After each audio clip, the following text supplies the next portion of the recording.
ჩვენ ვაგრძელებთ ჩვენი პოდკასტების სერიას ეკონომიკა მოკლე, მე გურამ ნიკოლაშვილი ვარ, ჩვენი მთხრობელია ჯიპას პროფესორი მამუკა მახათაძე.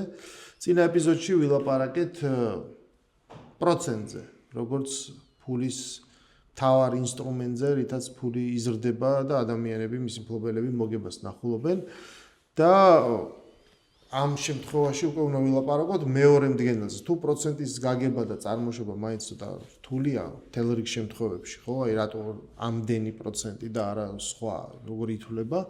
ამ შემთხვევაში კიდევ უფრო რთულ რამეზე უნდა ვილაპარაკოთ, რაც ეწოდება ინფლაცია, ანუ გაუფასურება. და ესეც ცოტა რთული ფსიქოლოგიური ფენომენია, რატო უნდა გაუფასურდეს ფული, ხო? თუ კი ვთქვათ, ერთი ოქროს მონეტა შეესაბამება რაღაც წყიდულნარიანობა გააჩნია, უცებ ხვალ რატო აღარ არის ეს ასეთი. ან ჩნდება მეორე კითხვა, რომ შეიძლება თუ არა არსებობდეს ესეთი უნივერსალური ფული, რომელიც არ გაუფასურდება, იქნება რაღაც მუდმივი ღირებულება. კიდევ მოკლედ ბევრ ესეთ საინტერესო ასპექტს მოიცავს ეს ცნება და ამიტომ ჩვენ დავიწყებთ აი ამ ზოგადი მდგენელით. ანუ როდის აღმოაჩინეს ინფლაცია, როდის დაფიქსირდა და შემდეგ როდის მოხდა მისი გამოყენება უკვე როგორც ინსტრუმენტის, როდის დაფიქსირდა, რომ რაღაცა უფასურდება. რაღაც კი არ ძვირდება საქონელი, არამედ თვითონ აი ამ ფულის ღირებულება მცირდება. ხო, მოდი ესეთი რაღაცა წარმოვიდგინოთ, რომ სოფელში არის მეპურე, აწყობს თქვათ 10 პურს დღეში და 10 კაცია სოფელში.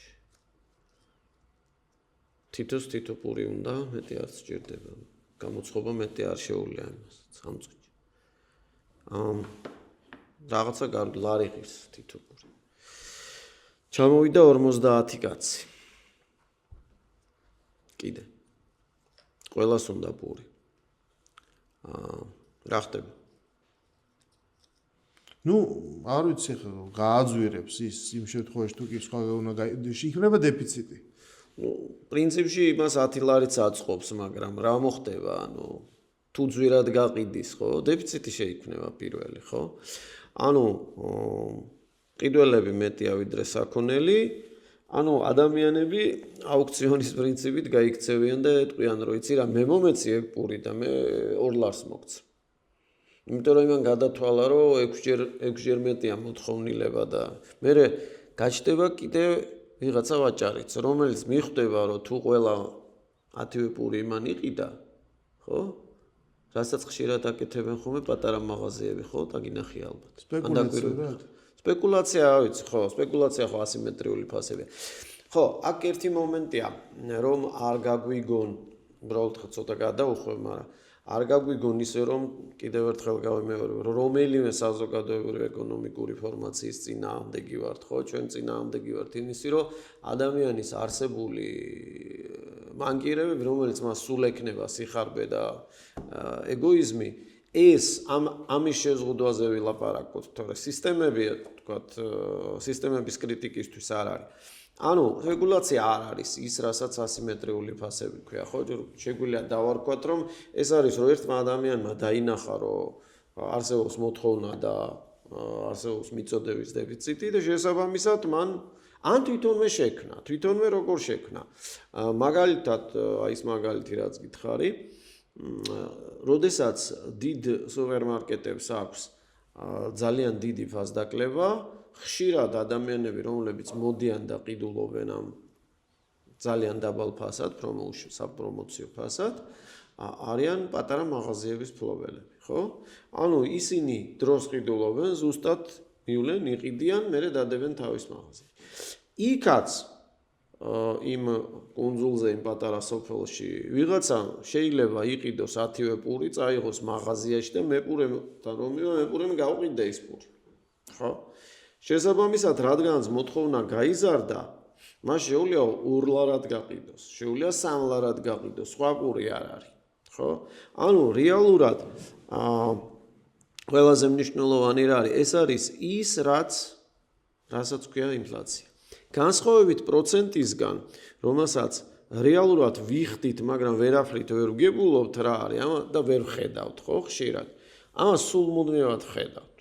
ანუ ინფლაცია ძალიან ადვილი დასანახია და კუპონი კარგი მაგალითი იყო, ხო, რომ კუპონს რო გაძლევდნენ ხელფას, ადამიანები გარბოდნენ და რაღაცას ყიდულონ პურს, აგროვებდნენ, ხო? იმიტომ იცოდნენ რომ მეორე დღეს ნდობა არ იყო, ხო? ანუ იმიტომ იცოდა რომ მეორე დღეს გაუფასურება მოხდებოდა. ხო, მაგრამ დღეს უკვე ჩვენ ხედავთ გაზრდილ ჩვენ ვერ ხედავთ რომ ეს ფული უფასურდება, იმიტომ რომ ის მართლა ქაღალდს დაემსგავს და ბოლოს და თან იცი ვიზუალურად შენ რაც ხედავთ ჩვეულებრივი მოსახლე რომ ის თუ ფასები ეს აი კატასტროფულად იზრდება სახელმწიფო ბეჭდავდა უკვე აღარ ყოფნიდა ფულის მასას კი ანუ გაჩნდა მილიონიანი კუპიურა. ეხლა შენ წარმოვიდგენ დღეს მილიონი ლარი რამდენია და ვინმე წარმოუდგენია მილიონ ლარიანი კუპიურა და მაშინ $1 7 მილიონამდე ავიდა ეს. 2 მილიონიანი იყო 1 მილიონიანი კუპიურაც კი დაიბეჭდა. ხო ანუ ისე ესაც ხო ამცირებს ნდობას. ეს ხო ნდობა ეს ხედავ რომ ეს უკვე აღარ არის ფული. დღეს ეს არ აქვს ლარს. ჩვენ ვიცით რომ იმას თავის თვითღირებულება გაიზახა მე ხშირად მახსოვს ხოლმე რომ გამოვიდა ლარი და 10 ლარიანი მქონდა ის ახალი შემოსული იყო და ამის ყიდულუნარიანობა ზუსტად მახსოვს. ეხლა ეს შეუძლებელია ეს დაახლოებით 10 ჯერ არის ეს გაზრდილი. კი ბატონო. მაგრამ იმას მაინც დოლართან მიმართებაში დიდწილად ანუ 3 ლარს არ გადასდროს დაიწყო 1 ლარი 1 დოლარი 3 ლარს არასდროს არ გადაცდენია ხო ესე ვთქვა ლარი. იმიტომ პარიტეტი რაღაცა ეყოდნა ხო. ხო ძალიან ცოტა ხანი ანუ თითქმის ესია და აქედან გამომდინარე ეს ერთის მხრივ ნდობარსებს მაგრამ ჩვენ ხედავთ რომ იზრდება სულ ფასები. აი ფული რომელიც უფასურდება ამას ვერ ხედავთ ხედავთ სხვა რაღაცასთან მიმართებაში. კუპონის მაგალითი რატომ მოვიყვანე? ორი ტერმინია, ხო, ამ ინფლაციის განსასაზღვრად. იქ ძალიან კარგად ჩანდა, ანუ ყოველდღიურად ჩანდა. ამიტომ ქვია იმას ჰიპერინფლაცია. და ის რასაც ასე ვთქვათ, უფრო ჩუმი ჯიბის ქურდი ქვია, დავარქვათ ასე, იმიტომ რომ უჩუმრად გვეპარება, ხო? ის ყოველდღიურად არ იცვლება. ის ნელ-ნელა გვაცლის ასე ვთქვათ ჯიბიდან ფულს. ეს არის ის, რასაც ინფლაცია ქვია. ხო, ინფლაცია და ჰიპერინფლაცია ამით განსხვავდება, რომ ინფლაცია ხშირად უჩუმარია. ანუ არ არის ის დღეში ერთხელ, ანუ ფასი არ იცვლება, მაგრამ იცვლება წარსულთან დაკავშირებით რაღაცა გარკვეულად ყველაფერი ძვირდება. აქ ორი მომენტია, ხო? რატომ შეიძლება ასეთი რამე მოხდეს? ან ფულია ბევრი, ხო? ან რეალურად ყველაფერი ძვირდება, ხო? ხო და თვითღირებულება ჩვენ ახლა ლარს რომ გავხსნით ახლა 30 წელია ლარი არსებობს, ხო, მაგრამ ჩვენ ახლა ვთქვით რომ ეს პარიტეტი გარკვეულწილად, ხო, დოლართან მიმართებაში მსოფლიო ვალუტა არის, დიდად არ იცვლება, ასე ვთქვათ, კუპონთან შედარება. ნუ 2014-2015-ში ზუსტად დედოლარიზაციის აუცილებლობა მაგით გაჩნდა, ხო, რომ ეკონომიკა მაინც დოლარზე იყო და შესაბამისად აი იქ მოხდა ზუსტად კურსის ცვლილება, ხო, ყველაზე მეტად. როდესაც იყო გარკვეული ზეწოლა ეკონომიკაზე, გარკვეული მოლოდინები და ასე შემდეგ ნეგატიურ მოლოდინებაში და შემდეგ მაინც ახლა ჩვენ სტაბილურად ცხოვრობთ. ანუ გამოდის რომ ეს ინფლაცია ეხება მსოფლიო ვალუტასაც, დოლარსაც. ახლა საქართველოზე არ ვლაპარაკობთ, ხო? იცვლება და ეს მუდმივად მოკლედ ცვალებადი ხდება. ძალიან საინტერესოა ბავშვობაში რო კითხულობდი ხოლმე მაგალითად თეოდორ დრაიზერს იქ ძალიან დიდი ტრილოგია აქვს და ასე შემდეგ და იქ ის პლასტები გარჩანს ეს ეკონომიკა ხო ამერიკული ტრაგედიის ეს ტრილოგია და აი ფინანსისტის დადაცა. მოკლედ იქ კარგად ჩანს ეს დგენელი. ერთ-ერთი მონაცემი იყო რომ იქ ყოველ კვირეულ შემოსავალს ითვლიანან ხარჯს და $4.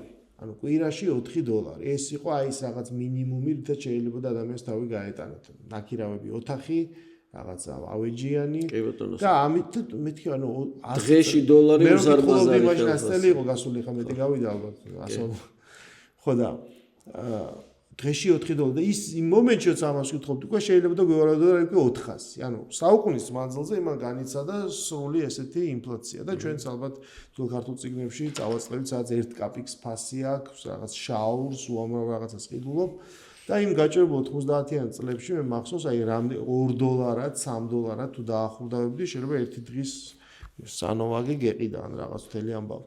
ეხლა დღეს ვიღაცას რო უთხრა რომ $100 ეს $100 იყო უშველებელი შემოსავალი, ითაც ოჯახს ერთი თვე არ ჩენდი ამას ადამიანი დღეს მოზარდი ვერ გაიგებს ვერ. 90-იან წლებში ერთ-ერთ ორგანიზაციაში, უცხოურ ორგანიზაციაში მუშაობის დროს $350 რომ მქონდა, უმდიდარი ვიყარ. უმდიდრესი ამ უმდიდრესი. და როგორ ხდება ეს გაუფასურება? აი რატო? რანაირად ხდება ამ ფასის ცვლილება? რატო არ ხდება ამ ფასის შენარჩუნება და სხვა პარამეტრებით გასწორება იმისთვის, რომ რაღაც არ შეიცვალოს ეს ფასი? ხო, პირველი რაც თქვი, ფასი ყველაფრის შეიძლება ორი მიზეზით გაიზარდოს, ხო? მაგალითად, იმიტომ რომ ყველაფერი გაძვირდა, ხო? ანუ ზოგადად გაძვირება ნიშნავს იმას, რომ თქვათ, პური, ავიღოთ თქვათ ის მეპურის პური. თუ მეპურეს თქვათ, თქვილი გაუძვირდა, ელექტროენერგია გაუძვირდა, ხო?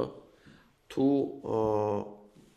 კიდევ წყალი გაუძვირდა, ანუ ყველაფერი ის, რაც მის პროდუქციის თვითღირებულებას ზრდის, შესაბამისად თქვათ, ის უფრო იაფად ხო ვერ გაყიდის, ან იგივე ფასად ვეღარ გაყიდის, იმიტომ რომ მისი მარჟა შემცირდება და ძალიან ხშირად კი არ შემცირდება, შეიძლება უარყოფითი გახდეს და წაგებაზე ვერ გაყიდის, ხო? ერთი მომენტი არის, როდესაც ყველაფერი ძვირდება და ამ ყველაფრის გაძვირება ზოგადად უამრავი მიზეზის გამო ხდება, ხო? თვითონ საბოლოო ჯამში ეს ისევ ციკლური პროცესია და ხშირად ამ ყველაფრის გაძვილებას იმ ფულის ჰაერიდან მეტი ფულის დაბეჭდა იწვევს. მეორე მხრივ, ეს მეტი ფულის დაბეჭდა თუ მეტ ფულს აჩენს ადამიანის ჯიბეში, ხო, გადამხდელუნარიანობაც იზრდება და შესაბამისად ეს ბევრი ფული ცოტა საქონელს ყიდულობს, შესაბამისად, რადგან მეტსა აქვს გადახდის საშუალება, ამიტომ ჩნდება, ასე ვთქვათ, ფასის დევალვაცია. და რადგანაც ეს ერთმანეთთან არის კავშირში, საბოლოო ჯამში რაღაცა უნდა მოხდეს, ხო? და რაღაცა არის ფასისაწევ. ანუ ისე რომ დაუბრუნდეთ, თუ კუნძულზე ის 10 კაცი ცხოვრობს და 10 პური ცხება. ეს რაღაცა ეპიზოდური მოვლენაა, რომ ჩავიდა 50 ადამიანი, როგორც ჩავიდა ეს წავიდა და მოკლე ვადაში შეიძლება რაღაც ხევა გამოიწვიოს. მაგრამ ჩვენ ხედავთ, რომ ეს 50 კაცი ერთდროულად არ ჩადის, თანდათანობით იზრდება. აი ჩვენ ხედავთ თბილისის მაგალითზე, ხო? ეს ქალაქი ხო მუდმივად იზრდება რეალურად. არა მარტო დეველოპმენტით, მოსახლეობითაც, ხო? ანუ რაღაც მიმზიდველობა მეტი ხდება. და თუ შენ მეპურემ გააძვირი, იმიტომ რომ მოთხოვნა გაიზარდა, მე როგორ წიდველი, მე სხვა რაღაცას ვაკეთებ, ხო? ხელოსანი ვარ, ყველი ვარ და მე თუ ხედავ რომ იქ სადაც გამიზარდა, მეც ზურდი ჩემს საკუთარ. ანუ ეს ფასები ყველაფერზე იწევს და ანუ აქ ჩნდება მთავარი კითხვა. თუ კი ყველაფერი რა დოლათიც იქნება, საქონელი ან მომსახურება, ყველაფრის ფასმა ერთი საფეხურით უნდა აიწიოს, ხო? ღირდა 1 ლარი, გახდა ლარი და 20, ყველაფერი ეს საბაჟო. მაშინ ამ ფასის გაზრდას რა აზრი აქვს? ფასის გაზრდა უბრალოდ ავტომატური გამოდის, ხო? იმიტომ ანუ არსებობს ბაზრის უხილავი ხელი, რომელიც ამას ზრდის. კი, არსებობს ბაზრის უხილავი ხელი და ანუ ისევ და ისევ დაუკვირდებით იმას, რომ ბაზარი ხედავს ყველაფერ ამას, მოთხოვნა მიწოდებას არეგულირებს.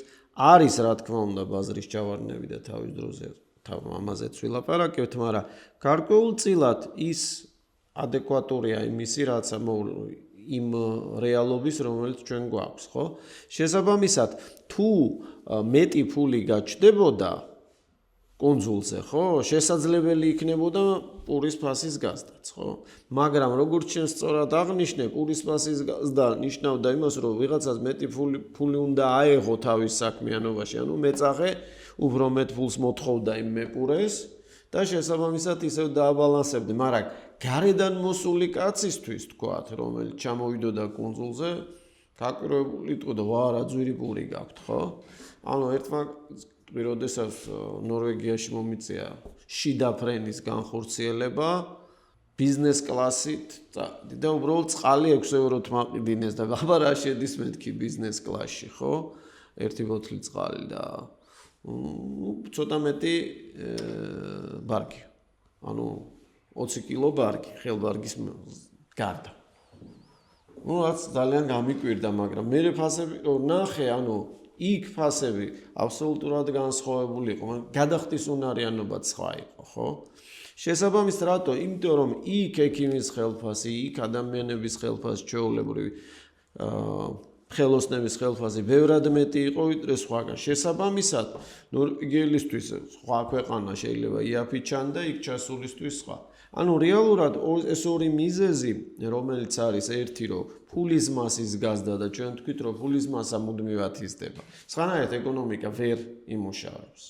და ეს ფულის მასის გაზრდა ერთი მხრივ ეს არის, რომელიც ზეწოლას ახდენს ფასებზე და მერე უკვე ჯაჭვური რეაქციაა, იმიტომ რომ მე თუ მეპურემ გამიძვირა, მეპურე მეუბნება რომ იმიტომ გამიძვირდა, მიზეს მეუბნება, მაგრამ მერე მეც ვაძვირა, მაგრამ მეპურემაც შეიძლება იმიტომ კი არ გააძვირა, რომ მას უბრალოდ სურვილი ქონდა გაძვირების. აი მეორე, ანუ ობიექტური მიზეზი რატომ გაძვირდა, ხო?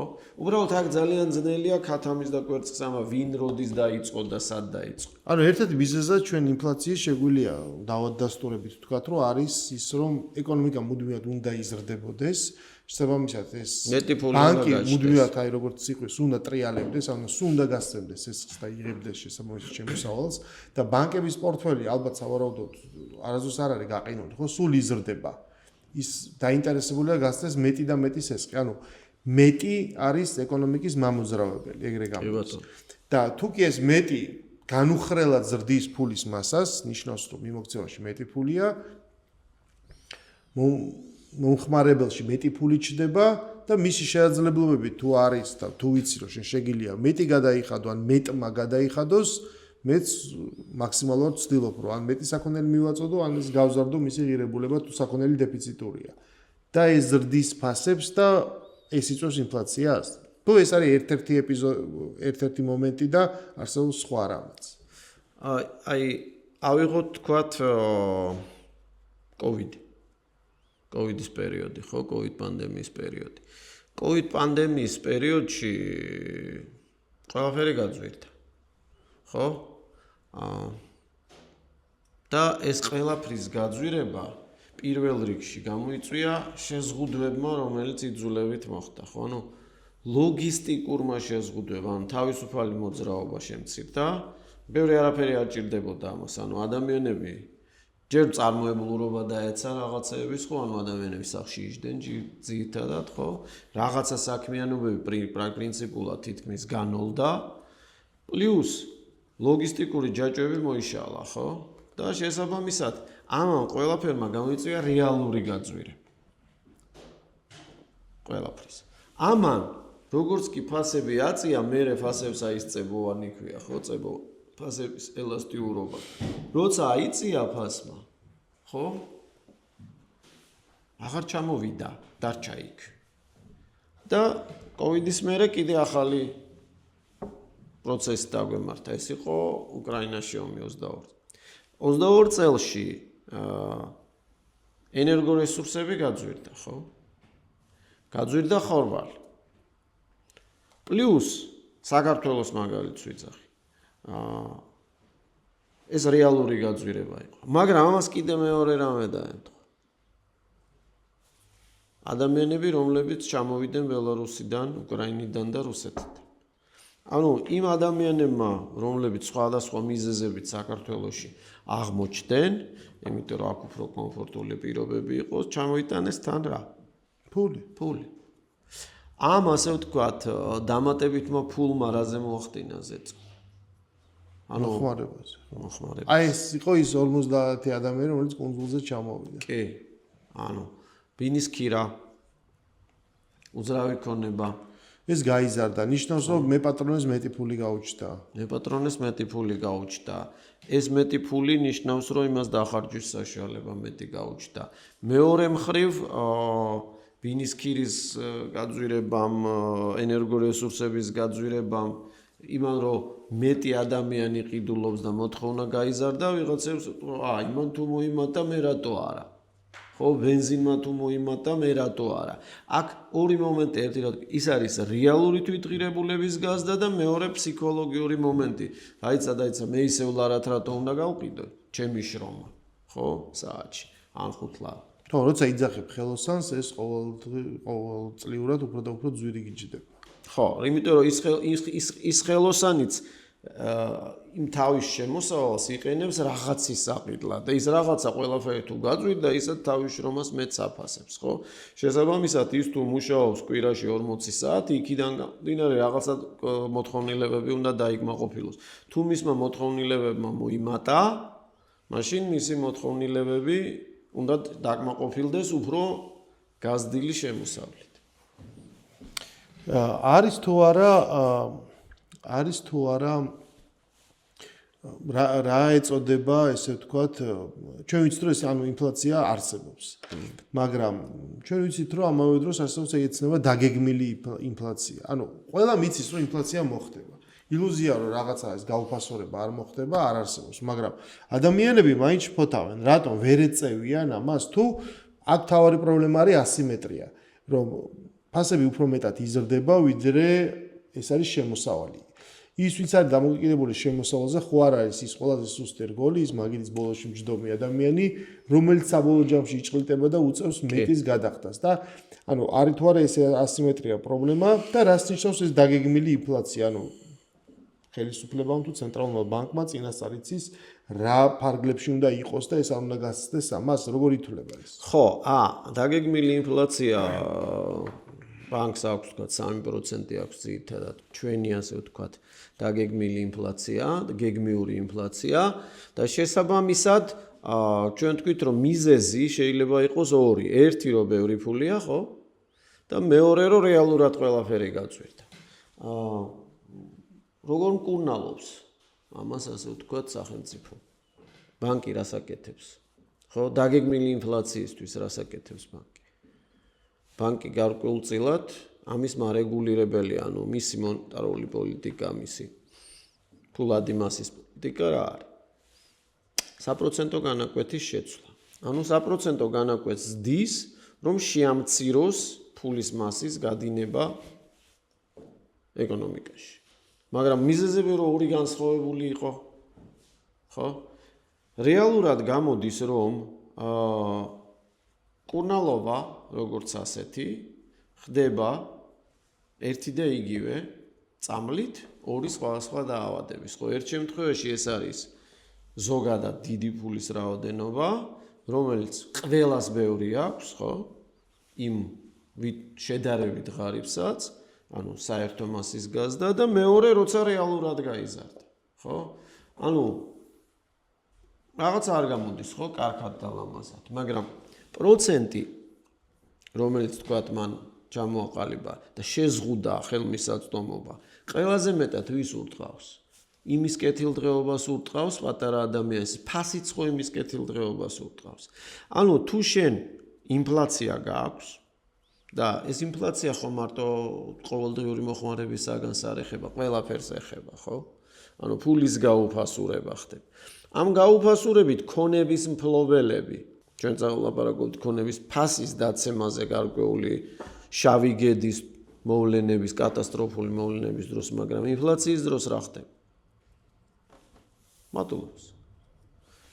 და ის ვინც მუდმივ რაღაცა ხელფასზეა, ან პენსიონერია, რომელსაც დანაზოგით უნდა იცხოვროს, ან ფიქსირებული შემოსავალი აქვს, ის ღარიბდება პირველი. პირველ რიგში ურტყავს ვის? იმას. ჩვეულებრივ სუფრის ბოლოში მჯდომს. ეს ინფლაცია. რატო?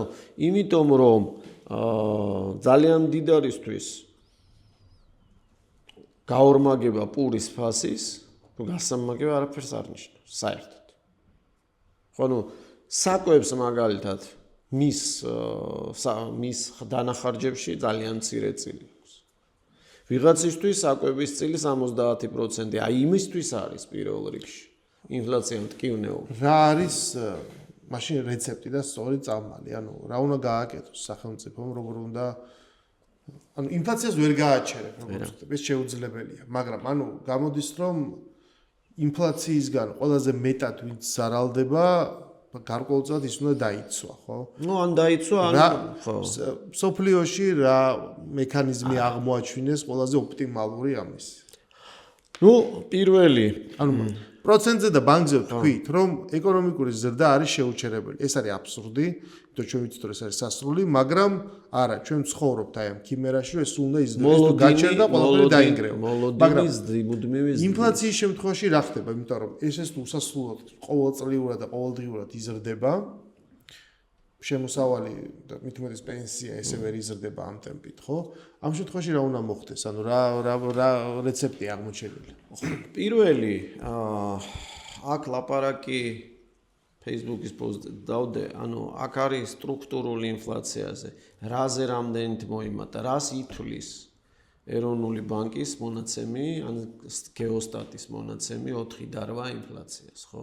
იძახის, რომ 4.8 არის მთლიანად ის გასაშუალოებულია. გასაშუალოებული ფასია და თუ ჩვენ შევხედავთ, რომ სურსათზე, საკვე პროდუქტებზე 10%-ით მოიმატა, თქვა და რაღაცაზე 2%-ით გასაშუალოები 4.8 გამოდის, ხო? მაგრამ ვისთვისაც 70% სურსათი და საკვე პროდუქტები შეადგენს ბიუჯეტისას, იმისთვის ხო რეალურად სულ სხვანაირად შეიცვა.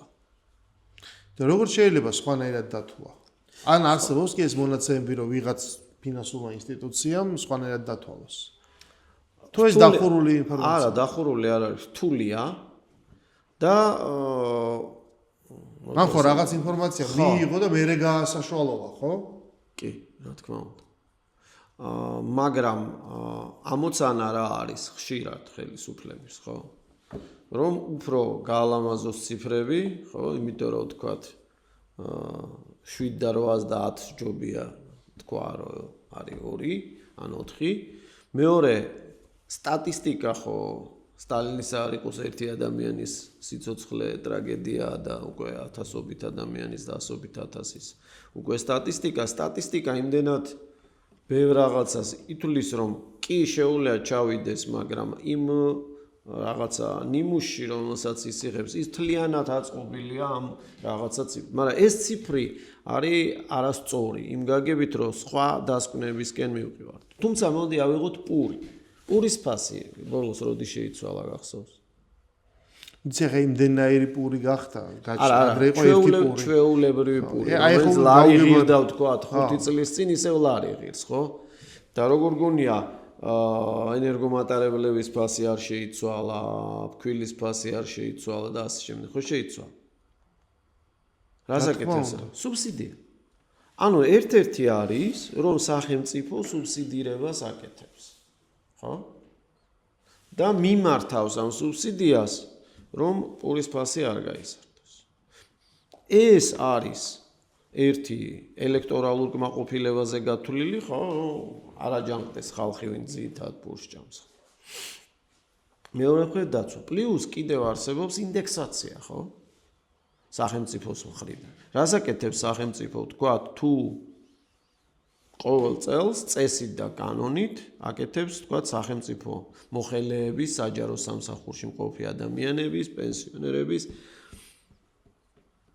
ინდექსირებას გარკვეულწილად და ცვლის, ხო, რომ ინფლაციის გათვალისწინებით მოსამატებელია, თქვა, პენსია, თქვა, გარკვეული დროის წინ იყო 250 ლარი მინიმალური, თქვა, დღეს არის 370 ლარი.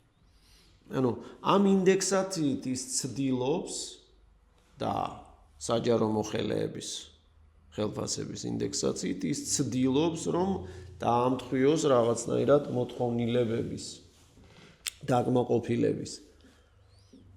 ასე ვთქვათ, უნარი ამ ადამიანების ხელფასით მიღებული იმ რაღაცა ინფლაციურ ფასებს, ანუ ფასების ზრდას. ანუ გამოდის რომ პური არის ამ ეტაპზე ერთადერთი ეს პროდუქტი, საბაზისო, ყველაზე საბაზისო, რომელსაც თქვა სახელმწიფო ამაზე ზრუნავს, რომ ეს იყოს ხელმისაწვდომი. მოდი ესე ვთქვათ, ნებისმიერი ადამიანისთვის, რაც არ უნდა ყველაზე პატარა შემოსავლის მქონე პენსიონერიც კი იყოს.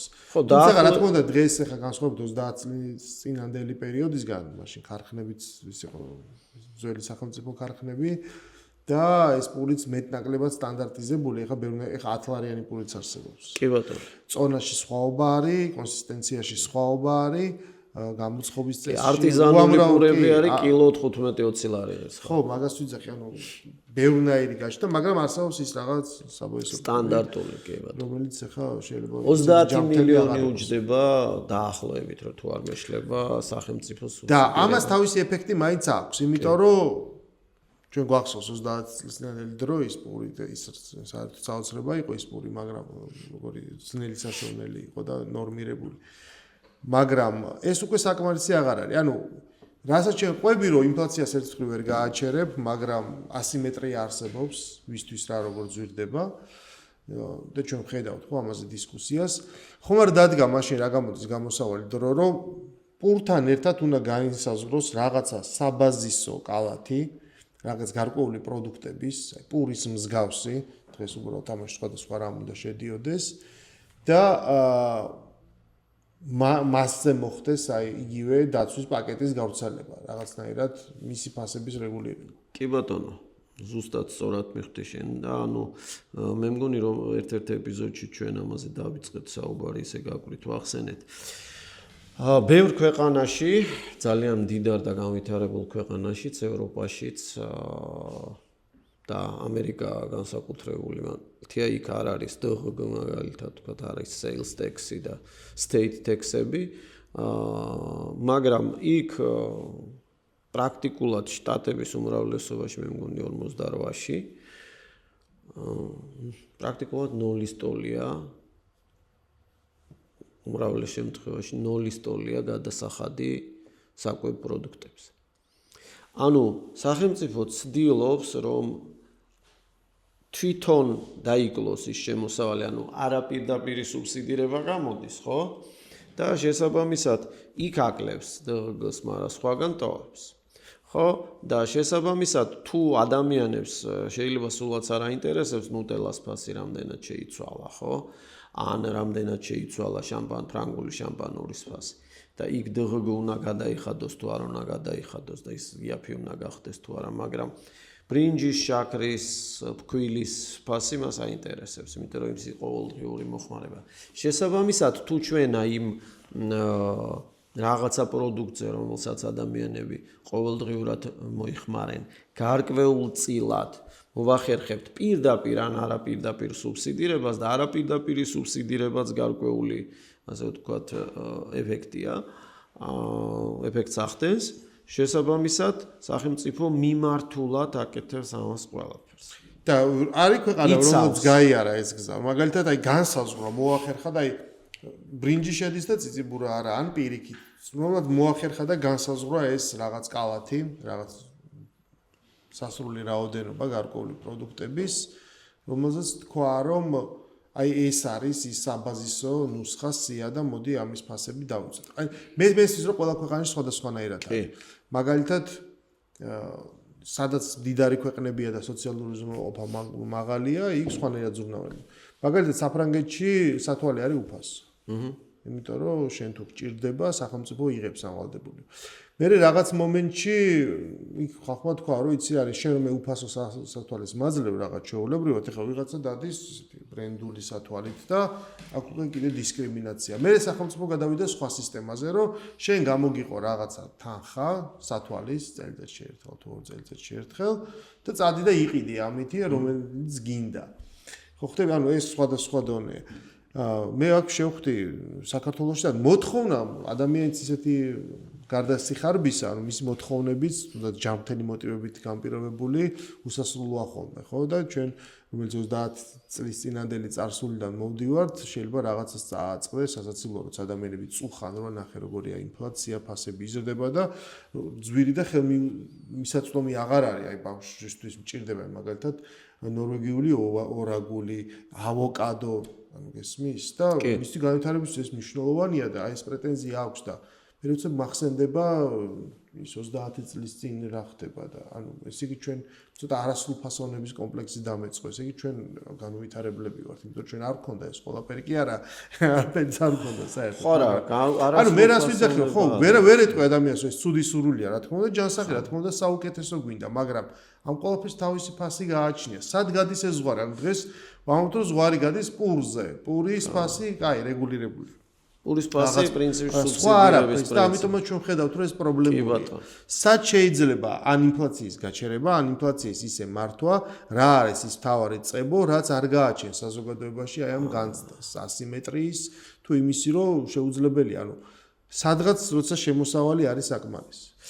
აქ ყველაზე მნიშვნელოვანი ზუსტად ის არის, რომ რა შეიძლება მაგალითად იყოს საკვებ პროდუქტებში, ხო? თუ შენ ჩაწერო რომ ფრანგული შამპანური საკვებ პროდუქტებში მიაწერო, მაშინ იმაზეც უნდა ჩათვალო, რომ ეს არის მინიმალური აუცილებელი მოთხოვნილება თითო ჭიქა შამპანური, ფრანგული შამპანური დღეში.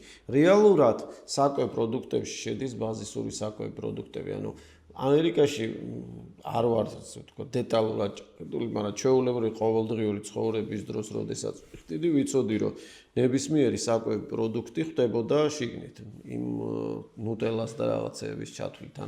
იქ ნებისმიერი რაც გადიოდა კატეგორიაში და რომელსაც ჰქონდა რაღაცა კოდი მინიჭებული, იმ კოდით ავტომატურად ხდებოდა განცალკევება და იმას ედებოდა 0. ხო, აქეთ ყველაფერს რასაც ყიდულობდი რომ შეხვიდოდი Walmart-ი იყო თქვა სხვა სუპერმარკეტი დიდი ყიდულობდი რაღაცებს ავტომატურად არა non-food items და food items პირდაპირ იყო ასე ვთქვა გაყოფა. ალკოჰოლიც non-food-ში შედიოდა. შესაბამისად, სახელმწიფომ უნდა გადაწყვიტოს, ორაგული შეიტანოს შიგნით, იქ მე როგორც მახსოვს ყველაფერი შედიოდა, ორაგულის. ხო, ეხლა ქვეყნები გასხოვდება თავის შესაძლებლად. ხო, მაგრამ შენ შეგიძლია მინიმალური რაღაცები ამოიღო. მე როდესაც Facebook-ის მუშაობდი და როდესაც დაიწყო მაშინ ეს პოსტიც და რაღაცები ნახე, რაღაცა გარკვეულ ზარალს, სახელმწიფო მიიღებს თუ ამას დაიკლებს. მაგრამ ეს ისევ და ისევ არის გადაწყვეტილება, გახსოვს რომ ვლაპარაკობდით პროგრესული გადასახადი, რა შეზღუდვები დავაწესოთ. მე შემიძლია უფრო მეტი გადასახადი დავაწესო ფუფუნების საქმეებზე, ხო, რომელსაც 5 კაცი ყიდულობს. შესაბამისად, იქიდან ამოვიღო, ხო?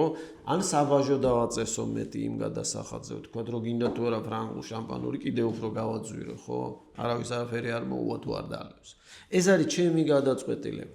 აქ კიდევ ერთი მნიშვნელოვანი მომენტი, რომ მე ფრიდმანიც ასე ვთქვა გვეთანხმება, რომ იცოდე.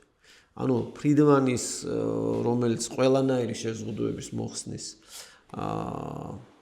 მომხრე იყო, მანაც თქვა, რომ ეს არის ყველაზე უსამართლო გადასახადი, რომელიც სახელმწიფოს გარეშე და ყველას გახადა. ინფლაცია არის ყველაზე უსამართლო გადასახადი, რომელსაც ყველათან ბრათ იხდის და ყველაზე უფრო დაჩაგრულები იხდიან ყველაზე მეტად. ეს არის ჯიბის ქურდი, რომელიც მუდმივად რაღაც პარავს. და აქ მივდივართ რაზე, რომ სახელმწიფო როგორ უყურებს თავის თავს, ხელისუფლება უყურებს თავის თავს როგორც ელექტორალური კმაყოფილების გამომწვევს, რომ ჭირდება მას ყოველ 4 წელიწადში ან 5 წელიწადში არჩევნები, ხო, გააჩნია ქვეყანა სხვადასხვა დროსა, 4 წელიწადში უფრო ხშირად როგორც ჩვენთან, ხო? აი ამ 4 წელიწადში ერთხელ თქვათ ის კმაყოფილება გამოიწვევს და ფიქრობს 4 წლით და პოპულარობით თუ ფიქრობს უფრო გრძელვადიანად, ხო? კი, ჩვენ გადავალთ შემდეგ ეპიზოდებში უკვე რაზეც ვილაპარაკებთ ბიუჯეტზე, სადაც როგორ არის დაგეგმილი, რანაირად მე მაინც ყველაზე დიდი კითხვა ის მაქვს, რომ არის კი სახელმწიფო ბოლომდე სუვერენული, როდესაც საქმე ეკონომიკას ეხება, იმიტომ რომ სერიოზული კითხვა მაქვს სწორედ ამ საბანკო სექტორთან დაკავშირებით, რომ ის ადგენს მთავარ წესებს, ის ქმნის მთავარ ფულს და შესაბამისად გიწევდეს უნდა იმის კოეფიციენტი რომ და ხანდახან სახელმწიფოს ფული ჭირდება, რომელსაც ასევე ბანკშიც ესულობს. კი ბატონო. ამიტომაც მაგრამ ესეც შეთანხმება იმის შესახებ. ამიტომ მე შემდეგ ეპიზოდებში უკვე ამ თემას მივადგებით და ვნახავთ ვის აქვს ეს თავარი ძალაუფლება ხო ამ მხრივ. დღეს კი შეგვიძლია დავასრულოთ დღევანდელი ეპიზოდი.